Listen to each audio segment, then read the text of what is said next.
রাতে প্রচার সেরে বাড়ি ফেরার পথে পথ দুর্ঘটনার কবলে পড়ে শীতলকুচি বিধানসভা কেন্দ্রের বিজেপি প্রার্থী সাবিত্রী বর্মনের গাড়ি।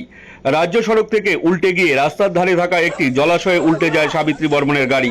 দলীয় কর্মীরা তড়িঘড়ি সাবিত্রী বর্মনকে জলাশয় থেকে গাড়ির ভেতর থেকে বের করে নিয়ে মাথাভাঙা মহকুমা হাসপাতালে নিয়ে আসে।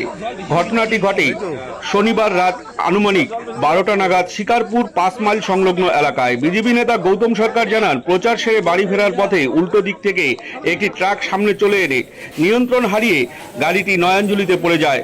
আমাদের প্রার্থীকে প্রাণে মেরে ফেলার চক্রান্ত করছে তৃণমূল কংগ্রেস।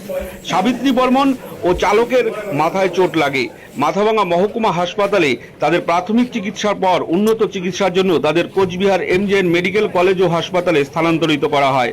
ঘটনার খবর পেয়ে মাথাভাঙা মহকুমা হাসপাতালে ছুটে আসে মাথাভাঙার অতিরিক্ত police super Tanmoy Mukhopadhyay, SDPO Samaren Haldar সহ বিশাল পুলিশ বাহিনী। পুলিশ ঘাতক গাড়ির খোঁজে তল্লাশি শুরু করেছে। ঘটনাকে কেন্দ্র করে শুরু হয়েছে রাজনৈতিক তরজা।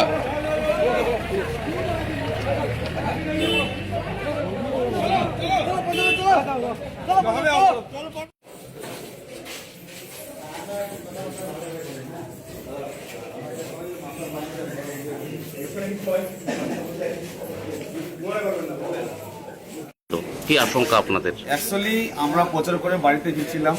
আমরা শিকারপুর সংলগ্ন এরিয়া যাওয়ার পথে হঠাৎ করে আচমকা ট্রাক আমাদের গাড়িতে ধাক্কা দেওয়ার মুখী করে সামনাসামনি নিয়েছে।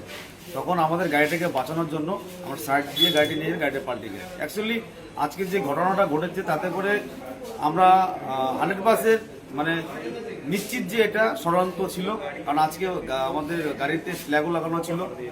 এটা আমাদের মনে হচ্ছে যে ডামাডোল চলছে এরিয়ার মধ্যে, তাতে করে মনে হচ্ছে পুরো একটা প্রি প্ল্যানিং আমাদের পাশ থেকে প্রাণী মারা যাওয়ার কোনো প্ল্যান ছিল। আসলে সত্যি কি ওটা কি মুখোমুখি চলে এসেছিল? মুখোমুখি গাড়ি পুরো স্পিডে ছিল, ট্রাকটা আমাদের সামনে চলে আসছিল। তখন ট্রাকের হাত থেকে বাঁচানোর জন্য গাড়িটা সাইড করে নিয়ে যাওয়ার মতো গাড়িটা পাল্টে। তো এটা আমরা আশঙ্কাবাদী এটাই যে ভোটের আবহে এরকম ঘটনা, এটা আমরা মানে নিঃসন্দেহে বলতে পারি হতে পারে তৃণমূলের কোনো চক্রান্ত। পুলিশ তদন্ত করলে সেটা উপরে উঠে আসবে। আপনার নাম কি দায়িত্বে আছেন? গৌতম সরকার, আমি কুচবিহার জেলা সদস্য।